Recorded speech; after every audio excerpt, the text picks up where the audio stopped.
1990ஆம் ஆண்டு தேக்கடியில் உறுதிமொழி படத்தில் சிவகுமாரும் பிரபுவும் நடித்துக் கொண்டிருந்தார்கள். அப்போதொரு நாள் நடிகர் திலகம் சிவாஜி குடும்பத்துடன் அங்கு வந்திருந்தார். சிவகுமாரின் மனைவி மற்றும் குழந்தைகளும் அங்கு இருந்தார்கள். சிவகுமாரின் தோள் மீது கை போட்டபடி தனியே நடந்த சிவாஜி, கவுண்டரே, சிவாஜி கணேசன் தேக்கடிக்கு கெஸ்டா வந்திருக்கேன்டா என்று குரல் தழுத்தழுக்க சொன்னார். அண்ணா, என்ன பேச்சு பேசுறீங்க? நீங்க சாப்பிட்டு மிச்சமான சோறத்தான் நாங்க சாப்பிடுறோம். நீங்க மிதிச்ச புல்லுல தான் நாங்க விளையாடுறோம். எந்த கொம்பனோ இந்த தமிழ் மண்ணில உங்க சாதனையை முறியடிச்சிட முடியாது என்றார் சிவகுமார். அப்படியா நினைக்கிற? இது என் தாய் மேல சத்தியம், தொழில் மேல சத்தியம் என்று பதிலளித்தார் சிவகுமார். எல்லாரும் அப்படி நினைக்கிறாங்களாப்பா? சிவாஜியின் கேள்வி சிவகுமாரை கலங்க செய்து விட்டது. தேக்கடியில் ஹோட்டல் முன்பு விளையாடி கொண்டிருந்தார் சிவகுமாரின் மகள் பிருந்தா. அங்கு சிவாஜி வருவதை கண்டு குட் மார்னிங் அங்கிள் என்று சொல்ல, நான் உனக்கு அங்கிள் இல்லமா, உங்க அப்பா என் தம்பி, நான் உன் பெரியப்பன் என்றார் நடிகர் திலகம். அன்று முதல் சிவாஜியை அவர் பெரியப்பா என்றுதான் அன்போடு அழைத்து வந்தார். சில ஆண்டுகளுக்கு பிறகு சிங்கப்பூர் கலை நிகழ்ச்சியில் சிவாஜி மயங்கி விழுந்து விட்டார். ஆஸ்பத்திரியில் சேர்க்கப்பட்டு உயிர் ஊசலாடுகிறது என்றும், ஒரு கட்டத்தில் சிவாஜி இறந்து விட்டார், உடல் விமானத்தில் வருகிறது என்றெல்லாம் செய்திகள் வரத் தொடங்கின. சிவகுமாருக்கு இதயமே ஒரு நொடி நின்று விட்டது போல ஆகிவிட்டது. பெரியப்பா சாக மாட்டார்ப்பா, அவர் கம்பீரமா திரும்பி வருவார் பாருங்க என்றார் அவரது மகள் பிருந்தா. உன் வாய் முகூர்த்தம் பழிச்சிட்டா ஒரு பூச்சண்டு தரேன், அதை உன் கையாலேயே பெரியப்பாவுக்கு கொடுத்துரு என்றார் சிவகுமார். அதே போல் புது ரத்தம் புது பொலிவுடன் 1 மாத ஓய்வுக்கு பின் திரும்பி வந்தார் நடிகர் திலகம். அன்னை இல்லத்திற்கு குடும்பத்துடன் சென்றார் சிவகுமார். நாற்காலி இருந்தும் சிவகுமார் தரையில் அமர அவரது தலையை தடவி விட்டபடி சிவாஜி பேசத் தொடங்கினார்.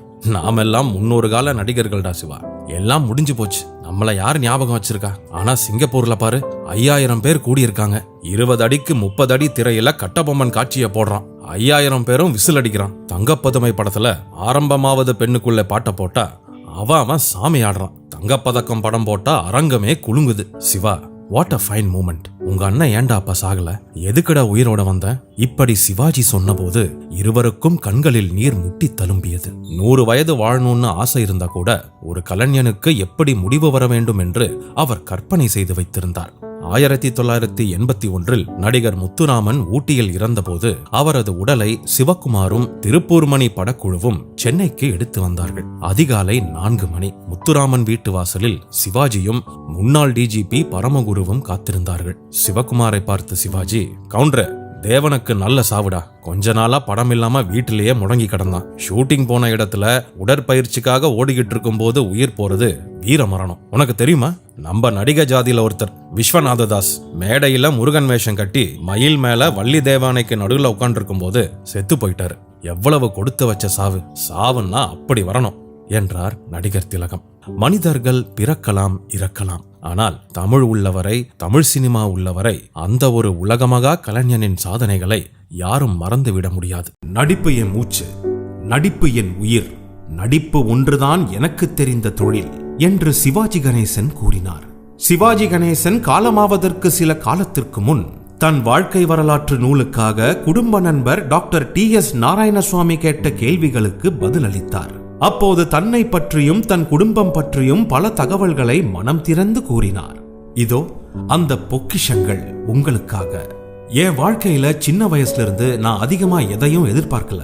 ஒரே ஒரு விஷயத்தை தான் என் வாழ்க்கையில எதிர்பார்த்தேன். நான் ஒரு நடிகனாகணும் அப்படின்னு தான் ஆசைப்பட்டேன். அந்த ஆண்டவன் அருளால நடிகனாகவே வாழ்ந்துட்டு இருக்கேன். நடிப்பு என் மூச்சு, நடிப்பு என் உயிர், நடிப்பு ஒண்ணுதான் எனக்கு தெரிஞ்ச தொழில். நான் சின்னவனா இருக்கும் போதே நாடகங்கள்ல நடிச்சு மக்களை மகிழ்ச்சேன். அதுக்கப்புறமா சினிமா மூலமா நல்ல விஷயங்களை மக்களுக்கு எடுத்து சொன்னேன். நாடகங்கள், திரைப்படங்கள் மூலம் நிறைய விருதுகளை வாங்கி தாய்நாட்டுக்கு என்னால இயன்ற பெருமையை தேடி தந்தேன். இந்த நாடு உனக்கு என்ன செய்துன்னு எதிர்பார்க்காத, இந்த நாட்டுக்கு நீ என்ன செய்தாய் என்று சொல் அப்படின்னு பெரியவங்க சொல்லியிருக்காங்க. அதன்படி இந்த நாடு எனக்கு என்ன செய்தது என்பதை நான் அதிகம் எதிர்பார்க்கவில்லை. இந்த நாட்டுக்கு நான் என்ன செய்கிறேன், இன்னும் என்ன செய்ய போகிறேன் என்பதை பற்றி மட்டும் எண்ணிக்கொண்டு வாழ்ந்து கொண்டிருக்கிறேன். அதையேதான் இந்த நாட்டு மக்களையும் நான் கைகூப்பி கேட்டுக்கொள்கிறேன். 1952ஆம் ஆண்டு கமலாவுக்கும் எனக்கும் திருமணமாச்சு. உறவு முறையில அவ என் அக்கா மக. எங்களுக்கு 4 பசங்க. முதல் பெண் சாந்தி, அவளுடைய கணவர் டாக்டர் K நாராயணசாமி. அவர் IITல ப்ரொஃபஸரா இருக்காரு. அவங்களுக்கு விஜயலட்சுமி, சத்யலட்சுமின்னு 2 பொண்ணுங்க. அடுத்தது என் மூத்த மக ராம்குமார். என் தங்கை பத்மாவதியின் மகள் கண்ணம்மாவைத்தான் அவருக்கு திருமணம் செய்து வைத்தோம். அவங்களுக்கு 3 ஆண் குழந்தைங்க. அருமையான பெயர்கள் துஷ்யந்த், தர்ஷன், ரிஷன்.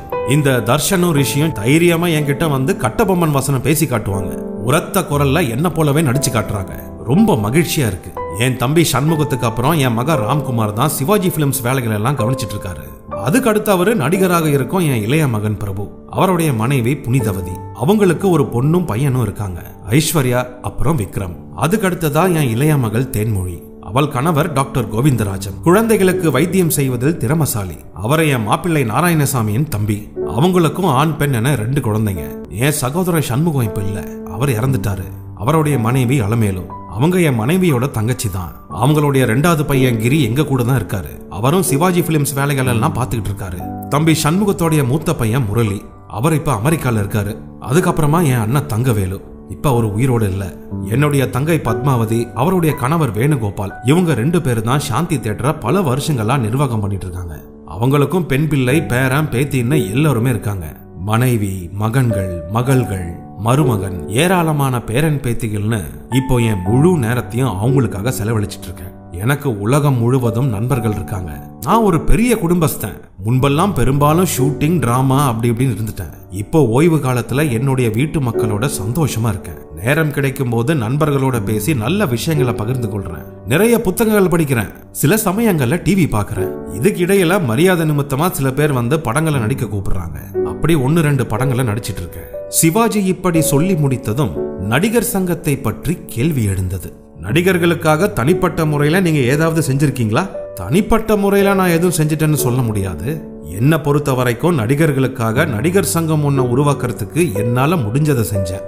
நான் அதுல நுழைஞ்சதே ஒரு பெரிய கதை. எம்ஜிஆர் அப்போ முதலமைச்சர். அந்த சமயத்துல நடிகர் சங்கத்துக்கு யார தலைவரா போடலாம்னு யோசிச்சுக்கிட்டு இருந்தாங்க. சிவாஜியை பிடிங்க, அவரை தலைமை வகிக்க சொல்லுங்க, அவர் தான் எல்லா காரியங்களையும் நல்லா செய்வாரு, முதல்ல முடியாதுன்னு பாரு, ஆனா விட்டுறாதீங்க அப்படின்னு எம்ஜிஆர் அவங்க கிட்ட சொல்லியிருக்காரு. அதுபடி பல பேர் என்கிட்ட வந்து நீங்க தான் தலைவரா இருக்கணும்னு சொன்னாங்க. அவங்க ரொம்ப கட்டாயப்படுத்தினதாலும் அண்ணன் எம்ஜிஆர் விரும்பியதாலும் அதுக்கு நான் சம்மதிச்சேன். நடிகர் சங்கத்துக்கு தலைவனான சிறப்பா ஏதாவது நடிகர்களுக்கு செய்ய வேண்டாமா? அதனால நடிகர் சங்கத்துக்கு ஒரு கட்டிடமும் நாடக அரங்கமும் கட்ட வேணும்னு நினைச்சேன். அது மட்டும் இல்லாம வசதி இல்லாம இருக்கும் நடிகர் நடிகைகளுக்கு வீடு கட்டணும்னு நினைச்சேன். அவங்க சாப்பிடுறதுக்கு ஒரு கேண்டீன் கட்டணும், இப்படியெல்லாம் விரும்பினேன். ஆனா இதுக்கெல்லாம் பேங்க்ல கொஞ்சம் கடன் வாங்க வேண்டி இருந்தது. நடிகர் சங்கத்திலிருந்து வர வருமானத்தை வச்சு கடனை கொஞ்சம் கொஞ்சமா அடைக்கணும்னு வழிமுறையும் ஏற்பாடு செஞ்சேன். எம் ராமசாமி, நாகேஸ்வர ராவ், ராஜ்குமார்னு நிறைய பேர் என் கூட இருந்தாங்க. அந்த தைரியத்துல பேங்க்ல கடன் வாங்கி இப்ப இருக்கிற தென்னிந்திய நடிகர் சங்கம் கட்டடம் கட்டினேன். கட்டி முடிச்சதுக்கு அப்புறமா என்னை எப்படியாவது வெளியேற்றணும்னு சில பேர் திட்டம் போட்டாங்க. எப்படியோ அவங்க என்ன பயன்படுத்திக்கிட்டு வெளியில தள்ளி விட்டாங்க. நானும் பேசாம ஒதுங்கிக்கிட்டேன். அன்னையிலிருந்து இன்னைக்கு வரைக்கும் நடிகர் சங்கம் பக்கமே நான் போறதில்லை. இங்க மட்டும் இல்ல, எல்லா துறைகளிலும் என்னை விதையிடும் போது பயன்படுத்திக்கிட்டு அறுவடை காலத்துல ஒதுக்கி விட்டுருவாங்க. அவங்களுக்கெல்லாம் நான் சாப்பாட்டுல இருக்கிற கருவேப்பிலை மாதிரி.